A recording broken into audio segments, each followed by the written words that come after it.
Horas dari Desa Sileang, Kecamatan Dolok Sanggul, Kabupaten Humbang Hasundutan. Dari jalan menuju Sileang tampak terlihat Danau Toba. Kelihatan bahwa seakan-akan Danau Toba lebih tinggi daripada Desa Sileang, dengan jajaran bukit barisan yang terbentang luas. Inilah jalan menuruni Desa Sileang. Terlihat Danau Toba yang tampak lebih tinggi dari Desa Sileang. Di bawah sanalah perkampungan Sileang. Turun dari atas ini berliku-liku seperti menurunin Bakara. Hampir sama turunannya. Lebih tajam sedikit keturunan yang di Bakara. Kalau Sileang ini dia berliku-liku terus sampai turun ke bawah. Tapi kalau ketinggian yang di tempat saya ini melihat posisi Danau Toba itu lebih tinggi dari beberapa desa yang ada di Sileang sana. Lebih tinggi posisi Danau Tobanya dibandingkan desa yang sudah ada di Sileang. Dan bahkan jauh lagi ke bawahnya yang ladang-ladang yang di bawah itu jauh lebih tinggi kelihatan Danau Toba. Itulah keindahan dan keunikan dari Desa Sileang. Desa Sileang dengan desa saya, Desa Pasaribu, tidak begitu jauh jaraknya. Dan keluarga Sileang, Sihite Sileang dengan keluarga kami Pasaribu sudah banyak yang saling menikah. Dan di generasi opung saya ingat betul di Sileang ada Ito Mangulahi saya,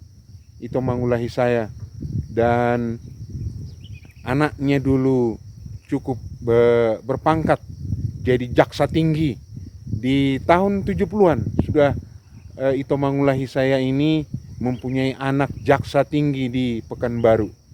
Jadi walaupun terlihat begini Sileang, anak-anak dari Sileang ini cukup banyak yang berprestasi di Indonesia. Dari desa yang jauh terpencil dari pinggir kota Dolok Sanggul, tapi top anak-anak dari Sileang itu berprestasi di tingkat nasional dan dunia. Dan saya hanya sangat merasakan betapa kalau sampai di ujung sana jalan kaki di tahun 60-70, saya pikir hampir setengah hari baru sampai ke atas sini. Kalau sekarang mungkin 10-15 menit karena naik motor. Tapi kalau zaman tahun 60-an di ujung sana yang kelihatan rumah di bawah Danau Toba itu posisinya sampai ke tempat posisi saya berdiri ini, itu bisa setengah hari. Itu hanya berjalan. Tapi karena zaman modern di 2024 ini sudah ada kendaraan motor, ini seperti yang kita dengar itu, lalu lalang motor.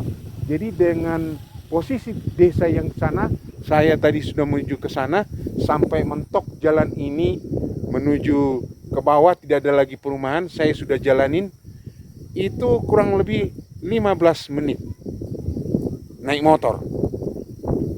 motor ataupun naik mobil sama, karena di sini tidak bisa mengadu kecepatan, minimal 20 kecepatan yang bisa kita pacu, karena jalannya berkelok-kelok seperti es terus sampai ke bawah. Saya sudah jalanin semua itu, kampung yang di bawah sana Sileang, di tahun 2024 ini. Inilah realita yang bisa kita saksikan di tahun 2024. Kita tidak tahu di tahun-tahun yang ratusan atau berapa puluh tahun yang akan datang. Karena yang saya katakan, posisi desa Sileang ini, posisi letaknya kalau dilihat dari sini itu di bawah Danau Toba. Di bawah Danau Toba. Artinya ya kita tidak tahu kehidupan ini jika ada sesuatu hal yang terjadi bencana alam atau apa, tapi jauh-jauh lah. Sileang ini sampai ke posisi saya ini bisa menjadi bagian dari Danau Toba. Kalau lihat posisi air Danau Toba itu. Nah, sampai ke sana lah semua posisi Sileang itu. Dan itu dilihat dari posisi sini sangat jelas bahwa air Danau Toba jauh lebih tinggi dari wilayah daratan Sileang. Jadi itulah keistimewaan Sileang. Saya pikir air tidak akan pernah kekurangan di Sileang selama posisi Danau Toba masih seperti itu, lebih tinggi. Seandainya ada yang membuka celah saluran Danau Toba ke sini, ya otomatis tempat ini akan menjadi Danau Toba karena posisinya sangat rendah dibandingkan Danau Toba itu. Ini hanya pengamatan dan penglihatan saya. Semuanya milik Tuhan yang Maha Kuasa. Sampai sejauh ini 2024 kita melihat wilayah ini sangat indah dengan jajaran gunung bukit barisan yang terbentang luas dan sangat mempesona. Dan anak-anak Sileang sudah banyak yang berprestasi dunia, bukan hanya tinggal di Indonesia lagi, di luar negeri pun mereka sudah banyak yang berdomisili. Jadi produk dari Sileang ini sangat top. Itu yang bisa saya ceritakan di tahun 2024 ini. Dengan posisi letak saya di jalan menuju turun ke desa Sileang Nauli. Horas.